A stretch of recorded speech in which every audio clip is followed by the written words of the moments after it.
the longest running segment on Washington Football Weekly. Like it, love it, or hated it. Yay. Let's get it. Yo, and we're going to go right back into it really quickly. Hey, Ab, I'm coming to you. We touched on this a little bit earlier. Like it, love it, or hate it. I know your answer, but what is it out for the rest of the season? Mr. Logan Thomas, irreplaceable, man. He's irreplaceable, and he just gives a little bit of diversity for us, and that is, honestly, we can't just keep throwing it to Terry. Like, you know what I'm saying? Like, I don't know if y'all saw that picture where we threw it to, Terry was, like, in the end zone, and he had, like, 4 people on him. Right. That's insane. Exactly. Like, you know what I'm saying? Like, teams are literally just going after Terry because we don't have any playmakers. Like, you know what I'm saying? Like, De'Ami Brown hasn't, like, really shown up yet. And was it DeAndre Carter? Is his name? Yeah, DeAndre Carter. He's stepping up quite nicely, and he's going to be our Pro Bowler. Be a Pro Bowler for the Washington football team. So, but to me, the diversity and the athleticism and just the attention off of Terry.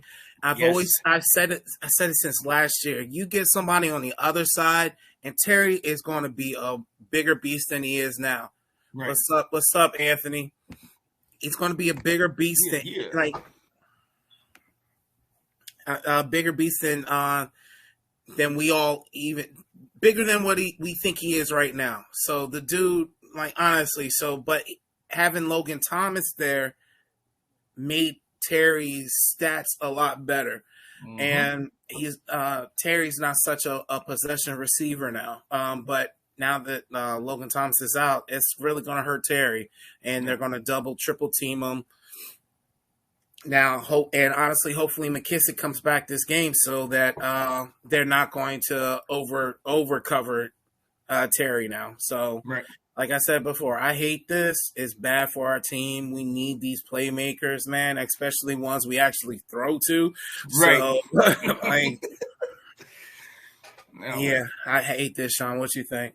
No, I absolutely agree with you, man. I absolutely hate it, man. And you talked about that catch and his size. He has that big basketball frame where he's boxing you out in the paint. And to have that, as a safety blanket for the quarterback, oh, come on. And look, if you had any question on how much he means to the team, both of the games that he came in, he made an impact. The first game he almost caught, for all intents and purposes, I think he caught the game-winning touchdown against Seattle that they called back, and then he catches this one, which, like you said, Michael Jordan might have had an issue getting all the way up there. I mean, that thing was up here. Yeah.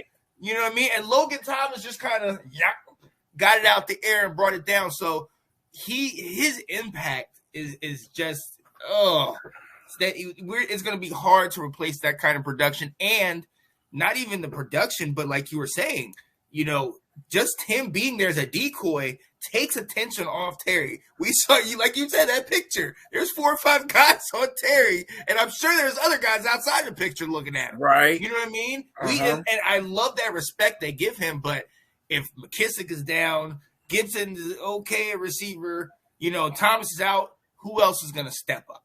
We're going to need other people to step up, and now especially with Thomas down. So I hate this. I absolutely hate it.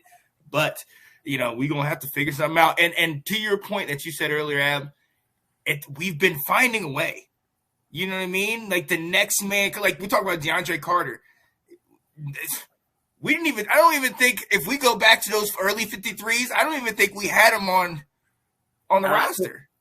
I know I didn't. I think you and Will may have. I think you Will might have. I'm not sure, but I know I didn't. The second one, not the first one. I really thought they were going to keep an extra corner to be the returner, but they kept him. Hey, and for all intents and purposes, it has worked out with him. So let's see what happens. We'll see what happens because we're gonna need it this week. All right, moving on. The defense and Jack Del Rio in these last 4 games. I'll start with this one. Honestly, I kind of think you you got to say it's gotten better. You have to say it's gotten a little better, especially in that game when you shut down the offense of a higher powered Derek Carr, who's one of the top 5 quarterbacks in the league, especially from passing yards perspective. Then you also you knock down Tom Brady, who for all intents and purposes lead the league in passing yards, leads the league in passing touchdowns. I think number 2 in QBR. You shut both of these guys down. Yeah, he's doing something right.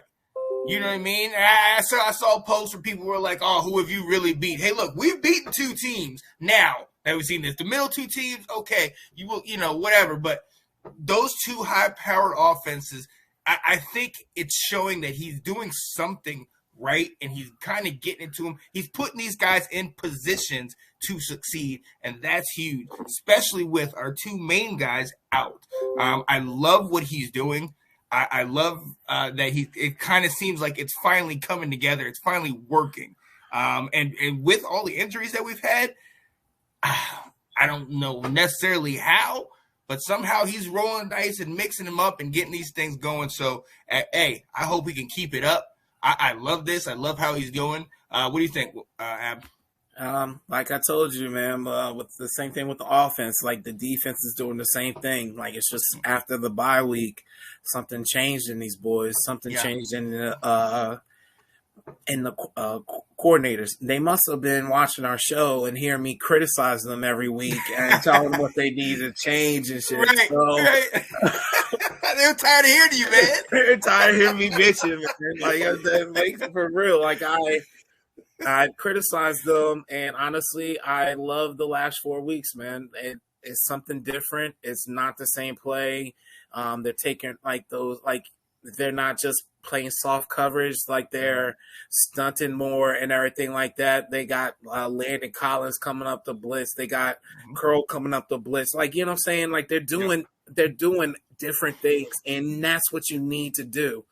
And to me, I think that's so essential because we don't have much of a actually our pass rush has actually gotten better too. So yeah, it definitely has. Yeah, so honestly, like they're doing something right. They are not giving these quarterbacks time to pick us apart, and honestly, that's how we played at the end of last year. Now we're playing this the same way this year. So. Yeah. A lot of people, I don't know if people realize this, Chase Young wasn't much of a defensive end towards the end of the season. Like, you know what I'm saying? Like, he didn't have those stats that everyone's sitting there trying to, Chase Young did this. And, like, they were just, like, you know what I'm saying? At the beginning of the year, he was not productive in a sense. You know what I'm saying? Right. But it's the way that they played towards the end of the year, the different defense, they just did something different, and that's where all his stats came, and therefore winning the defensive rookie of the year. So we have to realize that. And I said it a few weeks ago too, Sean. I was like, "You're a second half team." Didn't I say that? Yeah, you did. Let's go. So I'm just saying, like, this is our time right now, and they're doing it. I'm not saying it's the right way, but they're doing it their way. So let's go. Let's get it. Hey, and sticking with that energy. You said we were a second half team. You said it at the break. And when there was nothing positive to say, you told us we're a second half team. We could do this. We did it last year. Mm-hmm. So now, hey, we've gotten out the light work. Okay. We took care of those 4. Now we know what we need to do. What you think our chances of running the table are, man? As much as I'm up on our team, I don't like it. I don't like it, Sean. Division games are a different monster. It's a different game. It's so much different. Like people don't realize like this. When you play division games, things are not the same. It's not the same energy. It's not the same. Like it's so much different. It's so like and the games are so much tighter. So you cannot say we're going to be able to still do the same things we did the last 4 games to 5 teams that we play every year. No, Right. we like, you know what I'm saying? To me, and Sean, I tried to look it up. We haven't won because if we win the next 5 games, that means we went 6-0 in the division, right? Yeah. Yeah. Okay. We haven't done that since before 2000. Ooh. And the only reason why I say before 2000 is because I can't look further than that, Sean. That's how far back. That's how far back it was since we ran the table in the division. You know. So the worst, the best was 5-1. I saw we did go 5-1, and to me, it's like if depending on which games it is. Like we might win. We might like. I think we'll be in good shape if we lose one or 2 games, Sean. So we can't get too butthurt if we don't run the table. I don't think it's since it's division games. I really don't think we're going to be able to do it. Especially it's just in our past too. Us not winning running the table in the division. So I don't like it. Do I want it? Yeah, I think that'd be dope. We win the next 5 games, we take the division. You know what I'm saying? But that would probably mean we go against the Rams here. Exactly. That would be the first playoff game.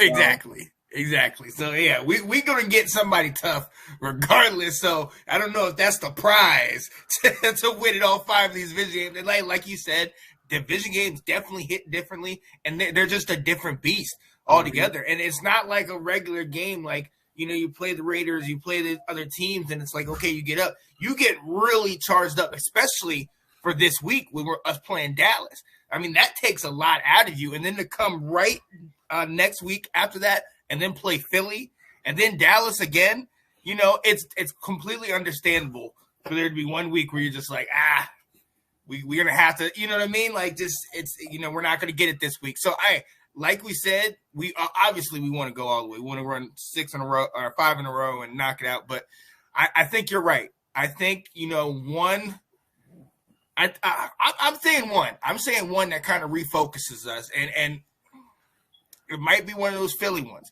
It might be one of those situations where you have one of these quarterbacks, like if Hurst gets back, where it's more of a mobile quarterback situation that can kind of catch us when we're down. But honestly, I kind of agree with you. I agree with you. I do like our chances of running the table. And when I say running the table, make it to the playoffs, because that's something nobody thought we were going to do. And I'm not just make it to the playoffs. Run the table through the division, make it through the playoffs. We'll have a favorable record in the division. I say yes. I like our chances. I like them.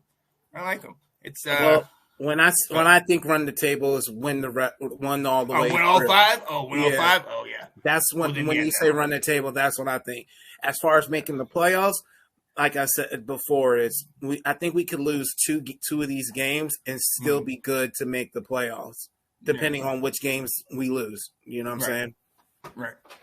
I can dig that. Now, one of the things that we will need, moving on, one of the things that we will need in this run is at least we need to have our stars. And on defense, if we can't have both of them, we'll at least need to have one. So this week, after Montez Sweat had been out with the broken jaw, he was finally set to return, and then he tested positive. Like it, love it, hate it, man. I hate it, man. Like, I know we play better since him and Chase have been out, but you need your playmakers, bro. Yeah. You need them. You know what I'm saying? Like, if we're playing better without them in the game essentially would make that's how I look at it. Them in the game would essentially make us like world beaters pretty much. You know what I'm saying? Like, just that much closer to being a great defense instead of just good. So honestly, I hate this, man. Like, you know what I'm saying? But hopefully he's not out. Like, and so apparently he doesn't even have I think we touched it at the beginning of the year. Like, I don't even think he got his shot. So that means 10 days, man. So essentially 2 games, and that, especially when you're in the thick of things, man. Come on, man. Damn. Exactly. And it's not like he got it from being on the field or around the players, he's been out the whole damn time. You know what I'm saying? And like, so where you getting COVID from, bro? Right. Like, so it's just like I'm trying not to be judgmental because he's not the first player to get COVID in the league and everything like that. And like honestly, it's becoming as common as ACL tears. So like it's probably even more common than that. So like, are we really going to judge him for what's happening? Was running rampant? It sucks, but we just got to do what we've been doing without him for 4 weeks already. Right. And that's I like that. That hit the nail on the head. At the end of the day, we're going to have to do without. If you're not there, I can't do anything about that. But the thing that gets to me is, like you said, he was the one at the beginning of the season sitting here talking about, I'm not going to take a test. Hey, your choice, that's your thing, whatever. But now for this to happen, you have to understand, Montez Sweat, why people are going to come after you. After you were the one who said this, and Coach was so against it. He was so about trying to get these guys all vaccinated and taken care of. And now for this to happen, on top of the fact that we had the broken jaw was rough. It stinks. I couldn't. That one got to me. But then it's like, okay, finally, we're getting you back. And it's like you said, you weren't around us. You weren't around, you know what I mean, the players, other players on the field that might have got it. What were you out here doing? You know what I mean? Where you would have sit there and contracted this. Like, what? Come on now. We're in the middle of a playoff hunt. Where's your head at right now? You know, and look, we talked about it. We talked about a couple weeks ago, accountability. We talked about it in the off season, accountability. Look, we got to hold these guys accountable. In this situation, hey, far be it from me. He got it, so I'm not sitting here saying, "Oh, you're so far." Let's get healthy, get back, get safe, everything like that. But come on, guys, get it. This is it stinks. I gotta go to these comments real quick. Anthony saying he went to Magic City to get some wings. Anthony, you hate right. He said, beat Dallas, New York. We got Philly twice and Dallas twice. Yeah, and then New York once. So we probably could split with Dallas, beat Philly twice, and then beat New York once. And then Ash in here saying, we them boys. No, you're not. Nah. No, you're not. Nuh-uh. DC4L. You know what? Nope. You about to get kicked out the comments, girl. Come on. my Cowboys fan. Let's go. Let's go. So, hey, I like that. We are going to go ahead and move on.